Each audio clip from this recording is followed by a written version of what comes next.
શરૂઆત કરીશું રૂપિયાની સાથે તો શરૂઆતી કારોબારમાં ડોલર સામે રૂપિયો 15 પૈસા જેટલો મજબૂત થઈને 87.19 પ્રતિ ડોલરની સામે 87.04 પ્રતિ ડોલર ઉપર ખુલ્યો છે અને ત્યારબાદ પણ જો આપણે જોઈએ તો ત્યાંથી 87.10 સુધીના કારોબાર આપણે થતા જોઈ શકીએ છીએ। ડોલર ઇન્ડેક્સની જો આપણે વાત કરી લઈએ તો 108.81 ઉપર અહીંયા આગળથી ડોલર ઇન્ડેક્સને આપણે જોઈ રહ્યા છે। અહીંયા આગળ યુએસ દ્વારા મેક્સિકો અને કેનેડા પર ટેરિફ 1 મહિના માટે ટાળ્યા બાદ ડોલરમાં ઉપલા સ્તરોથી નરમાશ આવતી જોવા મળી રહી છે। જે આપણે ગઈકાલે જોયું હતું કે 110ની આસપાસ લગભગ આપણે ડોલર ઇન્ડેક્સની ચાલને જોઈ હતી કે ટ્રમ્પે જે ટેરિફ લગાવ્યા હતા કેનેડા અને મેક્સિકો પર, ત્યારબાદ ડોલર ઇન્ડેક્સની અંદર મજબૂતી આવતી દેખાઈ હતી અને 110ની નજીક આપણને ડોલર ઇન્ડેક્સ પહોંચતો દેખાયો હતો અને યુએસડી આઈએનઆર તેમજ તમામ એશિયન કરન્સીઝની અંદર ઘટાડો દેખાયો હતો। પરંતુ એમાં એક યુ ટર્ન ટ્રમ્પ દ્વારા આવતો દેખાયો છે। વાટાઘાટો બાદ અહીંયા આગળથી 1 મહિના માટે આ બંને દેશો કેનેડા અને મેક્સિકો ઉપર ટેરિફને 1 મહિના માટે વિલંબિત કરવામાં આવ્યો છે। એની જે અસર છે એ આપણને હવે રિવર્સ થતી દેખાઈ રહી છે અને જે ઉપલા સ્તર બન્યા હતા ત્યાંથી ડોલર ઇન્ડેક્સની અંદર થોડી નરમાશ આવી છે, એટલે રૂપિયાને પણ અહીંયા આગળથી સપોર્ટ મળતો દેખાયો છે। તો આ આપણે એક કરન્સીની વાત અહીંયા આગળથી કરી અને એની ઇમ્પેક્ટ જે છે તમામ કોમોડિટીઝની ઉપર પણ થવાની છે। પણ આપણી સાથે વધુ ડિટેલ ચર્ચા કરવા માટે એલકેપી સિક્યુરિટીઝના જતીન ત્રિવેદી જોડાઈ ગયા છે। જતીનજી, ગુડ મોર્નિંગ અને સ્વાગત છે આપનું। જતીનજી, આપણે જે રીતે જોઈ રહ્યા છે કે ટ્રમ્પનો એક યુ ટર્ન 1 મહિના માટે તો આપણને દેખાઈ રહ્યો છે, જે એમણે કેનેડા મેક્સિકો ઉપર ટેરિફ લગાવ્યા હતા અને 1 મહિના માટે તો પોસ્ટપોન કરવામાં આવ્યા છે। એક રિવર્સ ઇફેક્ટ આપણને કરન્સીની અંદર દેખાઈ રહી છે। તમે કઈ રીતે જોઈ રહ્યા છો હવે કરન્સીની ચાલને, ડોલર ઇન્ડેક્સ અને યુએસડી આઈએનઆર પર કઈ રીતના મૂવ્સ તમને હવે લાગી રહ્યા છે? ઝરના, જો જે હિસાબથી વોલેટિલિટી છે અને ભરોસેમંદ વસ્તુઓ નથી ડેવલપમેન્ટ થવાની, બાય ધેટ આઈ મીન કે જે બી સ્ટેટમેન્ટ્સ આવશે અને જે બી આઉટકમ આવે છે, જ્યાં સુધી ડ્રાફ્ટ નથી થતા, પેપર પર સાઇન નથી થતા, ત્યાં સુધી કોઈ બી વસ્તુ ઉપર એકદમ ઉલ્લેખથી સ્ટ્રોંગલી બિલીવ કરવું બહુ ડિફિકલ્ટ રહેશે। અનુમાન અને એન્ટિસિપેશનના પાછળ જ આ બધી વસ્તુઓનું પ્રાઇસ એક્શન જે છે ફિલહાલ મુવમેન્ટ જે છે ચાલી રહ્યું છે। હમણાં જે હિસાબથી ડોલર ઇન્ડેક્સની જે ચાલ જે છે એ ક્યાંય ને ક્યાંય હજી પણ સ્ટ્રેન્થ સાથે પકડેલું છે। સો કેટલા ભાગે આ વસ્તુ ઇમ્પ્લિમેન્ટ થવાની છે અને કેટલું આગળ ચાલીને આ 1 મહિના પછી પણ આ ટેરિફ લાગશે કે નહીં લાગશે, હજી પણ એક કહેવાય ને કે આમ ઊભો છે, એક્સ હજી પણ ઊભો છે કટ કરવા માટે। સો વોલેટિલિટીના સાથે હજી પણ ટ્રેડ થવાનું કન્ટિન્યુડ રહેશે। બટ હા, થોડીક રાહત જે છે અહીંયા આગળથી જોવા મળી શકે છે રૂપિયાના માટે, બીકોઝ ટેરિફ્સને લઈને હજી રુઝાન જે છે થોડુંક એગ્રેસિવથી લઈને થોડુંક ન્યુટ્રલ તરફ કહી શકાય છે, બીકોઝ ટોક્સ કરવા પર રેડી છે કે તો મોટા ભાગે અગર જોવા જઈએ તો મને નથી લાગતું કે રૂપિયાને બહુ મોટું કંઈ આના અંદરથી પોઝિટિવ આઉટકમ મળવું જોઈએ। જે બી ફોલ રૂપિયાના અંદર આવી રહ્યો છે આ બધી વસ્તુઓનું એક અઝમ્પશન છે। એફઆઈએસ નો આઉટફ્લો જે છે મેઇનલી સ્ટોપ થવું જોઈએ। So I will wait for some developments to happen. As of now trend જે છે થોડો વીકનેસનો કન્ટિન્યુ છે। અપસાઇડ જે છે રૂપિયાના માટે લિમિટેડ રહેશે ટુવર્ડ્સ 86.85 અને 86.70 સુધીના ઝોન જે છે એકવાર માટે જરૂર આવી શકે છે, પણ ત્યારબાદ મને લાગે છે પાછું જે છે વીકનેસનો ટ્રેન્ડ પકડી શકે છે રૂપિયો। ઓકે, તો એક વીકનેસનો ટ્રેન્ડ જે છે રૂપિયાની અંદર કન્ટિન્યુ થતો જ અહીં આગળથી લાગી રહ્યો છે। એફઆઈએસનો આઉટફ્લો જે છે એ એક મુખ્ય રીઝન અહીં આગળથી બનતું દેખાઈ રહ્યું છે। તો આ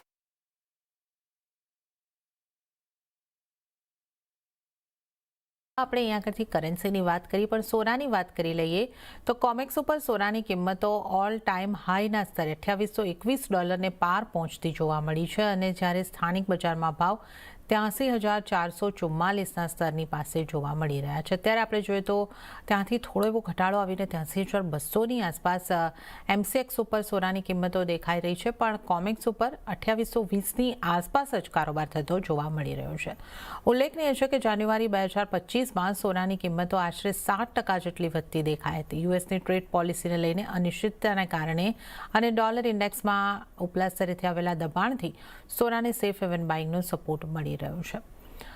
જતીનજી, સોનાને તમે કઈ રીતે જોઈ રહ્યા છો? કોમેક્સ ઉપર લગભગ ઓલ ટાઈમ હાઈના સ્તરોની આસપાસ જ આપણને સોનું અત્યારે દેખાઈ રહ્યું છે।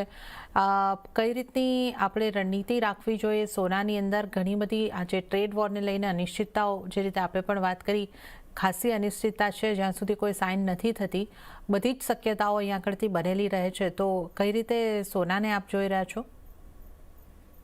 ઝરના ગોલ્ડ જે છે ક્યાંય ને ક્યાંય બે જગ્યા પર આપણે જોવા જઈએ તો એના માટે એક સારો આમ તો સ્પોટ રહી શકે છે. બિકોઝ 2016-17 થી પણ આપણે જોયું હતું કે જ્યારે ટ્રમ્પ સાહેબ આવ્યા હતા ત્યારબાદ જે ટ્રેડ વોર્સનું એસ્કેલેશન થઈ રહ્યું હતું ગ્લોબલી, એસ્પેશિયલી બિટવીન યુએસ અને ચાઇના, ત્યારે એક ઇનિશિયલ સ્ટેજ પર ગોલ્ડના રેલી સ્ટાર્ટ થઈ હતી. અને હવે આપણે 8 વર્ષ પછી, ઇનફેક્ટ ઓલમોસ્ટ 9 વર્ષ પછી જ આપણે જોઈ રહ્યા છીએ પોઝિશનિંગ જે છે ગોલ્ડની હાયર સાઇડ પર, વે બિયોન્ડ અરાઉન્ડ જ્યાં આપણે 45,000-50,000 પાસે હતા અને હવે આપણે મોર દેન 80,000 પાસે છે ડોમેસ્ટિક માર્કેટમાં, અને ઇન્ટરનેશનલ માર્કેટમાં પણ આપણે ક્યાંય ને ક્યાંય $1,600-1,700 પાસે હતા અને હવે આપણે $2,800 પાસે છે. અને સિચ્યુએશન ચેન્જ નથી થઈ. ગોલ્ડનું પ્રાઇસ એકદમ હાઈ પીક પર છે અને સિચ્યુએશન સેમ છે કે યુએસ ચાઇના વચ્ચે હજી પાછું ટ્રમ્પના પોલિસીઝના કારણથી ટ્રેડ ડિસ્ટ્રપ્શન્સ રહી શકે છે. સો ગોલ્ડને આ બેનિફિટ રહેશે બે બાજુથી. એનો ઉલ્લેખ બતાવું છું કેવી રીતના રહેશે. જો આપ ટેરિફ્સ જે છે એ કન્ટિન્યુડ રહે છે તો ઇન્વેસ્ટમેન્ટ માટે ઓપોર્ચ્યુનિટીઝ બહુ ઓછી થઈ જાય છે. રિસ્કિયર એસેટ જે છે અંડર પરફોર્મન્સ કન્ટિન્યુડ રહેશે, જેના કારણથી ગોલ્ડને ઇન્વેસ્ટમેન્ટ વધી જશે. જો ટેરિફ્સનો એકવાર માટે સોલ્યુશન થઈ જાય છે અને ટેરિફ નથી લાગતા એકબીજાના ઉપર ક્રોસ કન્ટ્રીઝના, તો એક નીજક રિએક્શન, એક ટેમ્પરરી પોઝ આવશે ગોલ્ડના અંદર, એક માઇનર કરેક્શન જરૂર આવશે. જો ચાઇના પણ અગર પોતાનું ટોક્સ જે છે યુએસ સાથે કરવા માંડે છે, બેના વચ્ચે કોઈ એક સુલા થઈ જાય છે તો આ વસ્તુને લઈને એક ડિસ્કશન પોઈન્ટથી જોવા જઈએ તો ટેમ્પરરી શોર્ટ આવશે, લોંગ અનવાઇન્ડિંગ આવશે ગોલ્ડના અંદર. બટ ઓવરઓલ અંડરટોન હજી પણ બુલિશ રહેશે, કેમ કે ડોલર ઇન્ડેક્સ પણ સાથે સાથે પડશે અને ડોલર ઇન્ડેક્સનું પડવું જે છે એ ક્યાંય ને ક્યાંય ગોલ્ડના માટે આગળ ચાલતા બેનિફિશિયરી રહે જ છે, એ આપણને ખબર છે. અને લિક્વિડિટી જે છે ઇન્ફ્લો વધતી જશે ઓવરઓલ સેન્ટિમેન્ટલ ગ્લોબલ માર્કેટ્સના અંદર, અને આગળ ચાલતા હજી પણ બહુ વધારે મોટું સિનેરિયો ખરાબ નહીં રહે. સો લેવલ વાઇઝ અગર જોવા જઈએ તો ચાઇનાનું અગર અપડેટ એવું રહે છે કે ના કોમ્પ્રોમાઇઝ નથી થતું અને બેના વચ્ચે કોઈ સુલા નથી થતી અને ટેરિફ વોર બે તરફથી કન્ટિન્યુડ રહેશે, તો ઇમિડિયેટ બેસિસ પર અહીંયાથી જ પણ તમને ગોલ્ડની રેલી કન્ટિન્યુડ રહેશે, બહુ વધારે ડાઉનફોલ નહીં આવે. બટ જો ચાઇના સપોર્ટ આવી જાય છે તો જે તમે કીધું એક નીજક રિએક્શન રહેશે. લેવલ વાઇઝ જોવા જઈએ તો ટ્રેડિંગ ઓપોર્ચ્યુનિટીઝના હિસાબથી 82,500 થી લઈને 82,700 એક સપોર્ટિવ ઝોન છે, ત્યાં સુધી આવવા દો. આ જે બી ટેરિફ્સનું ચાલી રહ્યું છે રુઝાન, એને થોડુંક સાઈડમાં રાખીને લેવલને અગર ફોકસ કરીએ તો 82,500 સુધીના લેવલ્સ માટે વેઇટ કરો. હાયર સાઈડ પર હમણાં બાઇંગની સલાહ નહીં રહે. 500-700 પોઈન્ટનો ડીપ આવે છે ત્યારે ટ્રેડર્સ માટે ઓપોર્ચ્યુનિટી રહેશે. લોંગ ટર્મ ઇન્વેસ્ટર્સને હજી વેઇટ કરવું પડશે ટુવર્ડ્સ 82,000 ના નીચે જો ટ્રેડ થઈ જાય છે તો 81,000 ના લેવલ્સ બહુ સારા રહેશે. સો લોંગ ટર્મ ઇન્વેસ્ટર્સ હમણાં થોડું વેઇટ કરી લો. હમણાં એન્ટ્રી લેવલ્સ નથી તમારા માટે, થોડું વેઇટ કરવું પડશે તમારે. અને ટ્રેડર્સના હિસાબ જે મેં કીધું કે 82,700 ના પાસે બાઇંગ કરીને ચાલી શકાય છે. સ્ટોપ લોસ જે તમારો રહેશે 82,400 ના નીચેનો રહેશે અને હાયર સાઇડ પર 83,500 સુધીના ટાર્ગેટ રાખીને ચાલવાનું. સો બાય ઓન ડિપનું માર્કેટ જરૂર છે અહીંયા પોઝિશન જે છે એના હિસાબથી કેરી કરી પોતાના રિસ્ક રિવોર્ડના હિસાબથી. ઓકે, તો બાયોન ડીપનો અહીંયા આગળથી સ્થિતિ બનતી દેખાઈ રહી છે. પણ જતીનજી, જે રીતે અહીંયા આગળથી આપે જણાવ્યું કે ચાઇનાની ઉપર શું આવે છે એ એક મહત્વનું રહેશે, પણ એક એ પણ ડિસ્કશન થતું કે એક આપણે કહી શકીએ છીએ કે સૂત્રો પ્રમાણે આ ચર્ચાઓ થતી દેખાઈ રહી છે કે ચીન પણ રિટાલિએશનમાં ટેરિફ લગાડી શકે છે. 10% ટેરિફ યુએસના ઓઇલ અને બીજી એગ્રીકલ્ચર ઇક્વિપમેન્ટના ઉપર લગાડવાની વાત થતી દેખાઈ રહી છે. જો આ રીતનું એસ્કેલેશન થાય છે તો કઈ રીતની ઇમ્પેક્ટ આપણને આવતી દેખાય? ઓલરેડી હમણાં અપડેટ આવ્યું લેટેસ્ટ ન્યૂઝના હિસાબે કે ચાઇના જે છે ક્યાંય ને ક્યાંય રિટાલિએશન ઇમ્પોઝ કરે છે કાઉન્ટર ટેરિફ્સને લઈને યુએસના પ્રોડક્ટ્સ પર. તો ડેફિનેટલી આ જે છે ક્યાંય ને ક્યાંય ગોલ્ડના માટે હજી થોડુંક સપોર્ટિવ થઈ જાય છે, બિકોઝ રિટાલિએશનનો આવવાનો મતલબ એ જ છે કે ઓવરઓલ રિસ્કિયર એસેટ્સ માટે સપોર્ટિવ નહીં રહે. અને જ્યાં સુધી ચાઇના જે ચાઇનાને ઇન્ક્લુડ નથી થતું ત્યાં સુધી ગોલ્ડના માટે કોઈ વધારે બેરી સેન્ટિમેન્ટ નથી બનતું.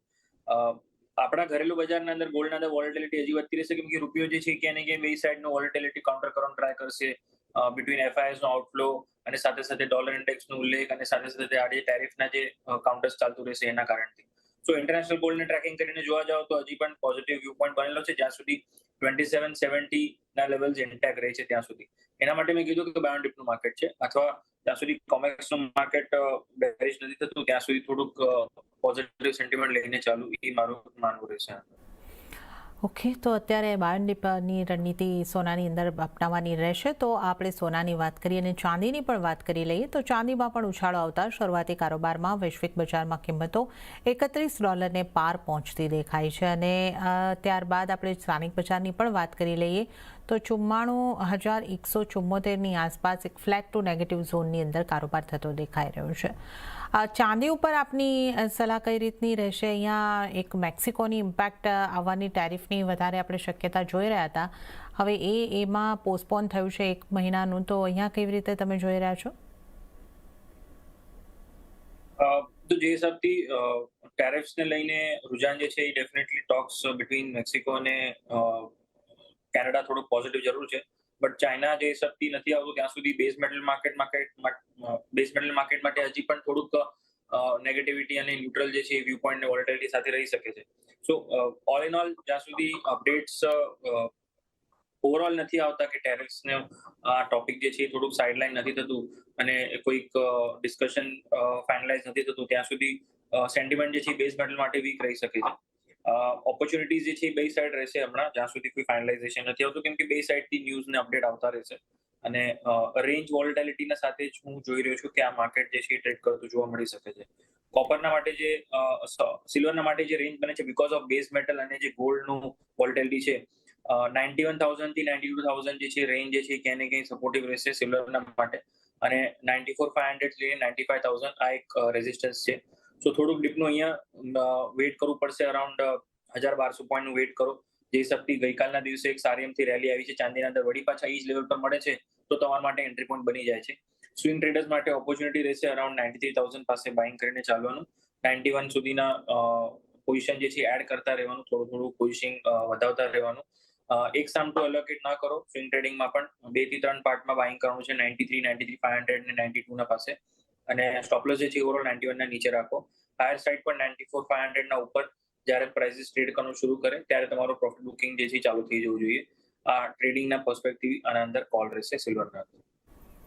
ઓકે, તો અહીંયા આગળ એ 93,000ની આસપાસથી તમે બાઇંગ કરવાનું, તબક્કાવાર બાઇંગ તમારે અહીંયા આગળથી કરવાનું રહેશે. તો આ સલાહ બની રહી છે. 91,000ની નીચેનો સ્ટોપ લોસ અને 94,500ના ટાર્ગેટ તમને બનતા દેખાઈ શકે છે. અને આ ટાર્ગેટ અચીવ થાય પછી તમારે પ્રોફિટ બુકિંગ શરૂ કરવાનું રહેશે. તો આપણે સોના ચાંદીમાં કેવી રણનીતિ રાખવાની છે એની વાત કરી છે. અને આ સાથે જ હાલ સમય છે બ્રેક લેવાનો, લઈશું બ્રેક. અને બ્રેક બાદ અન્ય કોમોડિટીઝની ચર્ચામાં જતીન ત્રિવેદી સાથે આ શોમાં આગળ વધીશું.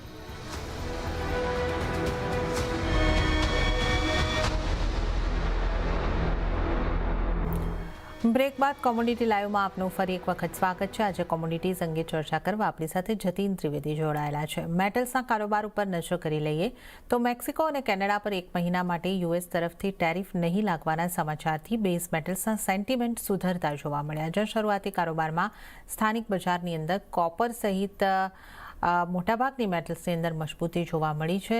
એલ્યુમિનિયમમાં એક ફ્લેટ ટુ નેગેટિવ કારોબાર દેખાઈ રહ્યો છે. વૈશ્વિક બજારમાં કોપરની કિંમતો 4 સપ્તાહના નીચલા સ્તરેથી સુધરતી દેખાઈ. જોકે યુએસમાં આજે મોડી રાતથી ચાઇના પર 10% ટેરિફ લગાવશે, જેની અસર મેટલ્સની કિંમતો ઉપર જોવા મળશે.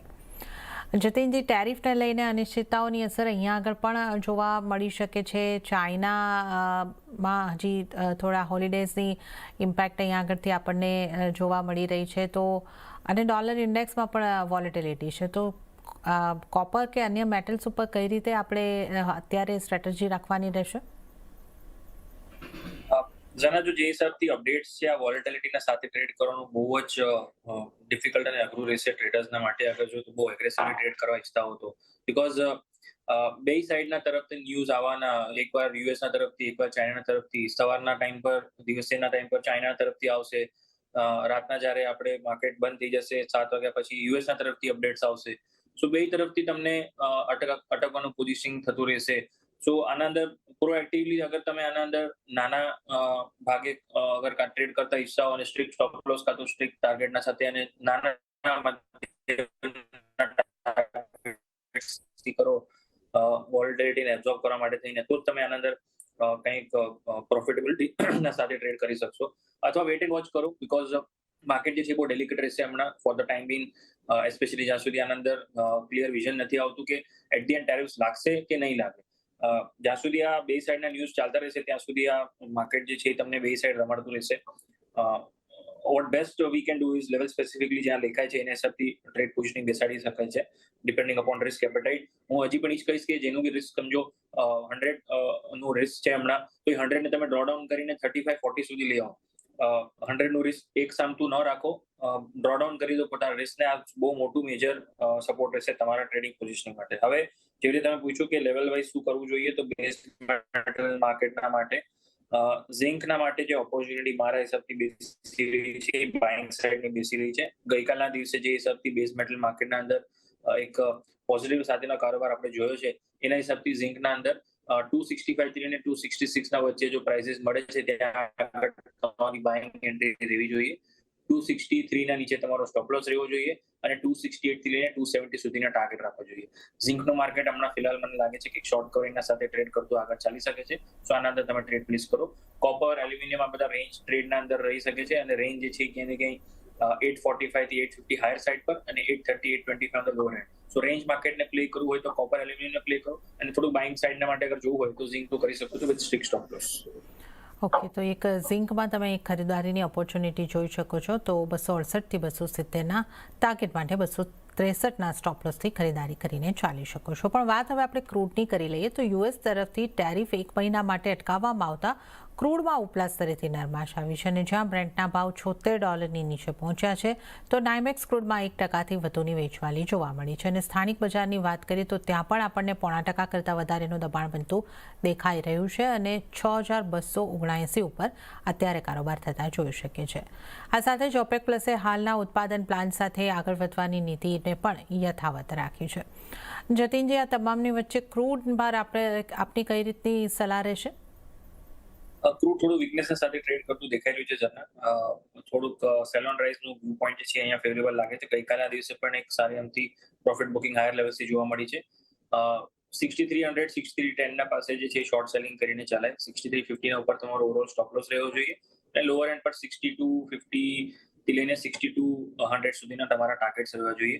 થોડું વીકનેસ સાથે ટ્રેડ કરી શકે છે બીકોઝ અનસર્ટેનિટી છે માર્કેટમાં. ઓકે, તો અહીંયા આગળથી આપણે ક્રૂડની વાત કરી અને નેચરલ ગેસની પણ વાત કરી લઈએ. તો નેચરલ ગેસમાં આજે આપણને નેગેટિવિટી સાથે કારોબાર થતો દેખાઈ રહ્યો છે. ગઈકાલે એક સારી મજબૂતી બાદ આજે લગભગ 1-2%ના દબાણ સાથેનો કારોબાર. કઈ રીતે આપ નેચરલ ગેસને જોઈ રહ્યા છો? નેચરલ ગેસ પણ થોડું વોલેટિલિટીના સાથે ટ્રેડ કરતું દેખાઈ રહ્યું છે અને વીકનેસ જે છે અહીંયાથી બની શકે છે. ગઈકાલના દિવસે એક સારો સ્ટ્રોંગ પોઝિટિવ મૂવ 9-10% જોવા મળ્યો છે. અહીંયા થોડીક પ્રોફિટ બુકિંગ ચાલુ છે. 280-282 સુધીના ઝોન્સ જે છે ઇન્ટ્રાડેમાં આવી શકે છે. જે ડે ટ્રેડર્સ છે એમના માટે શોર્ટ સેલ કરવાની સલાહ રહેશે. 287 પાસે 291ના સ્ટોપ લોસ સાથે અને 280-282 નો ટાર્ગેટ રાખવાનો છે. નાના ટાર્ગેટ માટે શોર્ટ કરવાનું છે, બહુ મોટા ટાર્ગેટ્સ ના રાખવાના. ઓકે, તો અહીંયા આગળથી એક નેચરલ ગેસની પણ આપણે વાત કરી છે અને સાથે જ જતીનજી, આપનો આભાર. આપ અમારી સાથે જોડાયા અને તમામ નોન એગ્રી કોમોડિટીઝ અંગે આપણે ચર્ચા કરી. આપનો ખૂબ ખૂબ આભાર. અને હવે આપણે એગ્રી કોમોડિટીઝ તરફ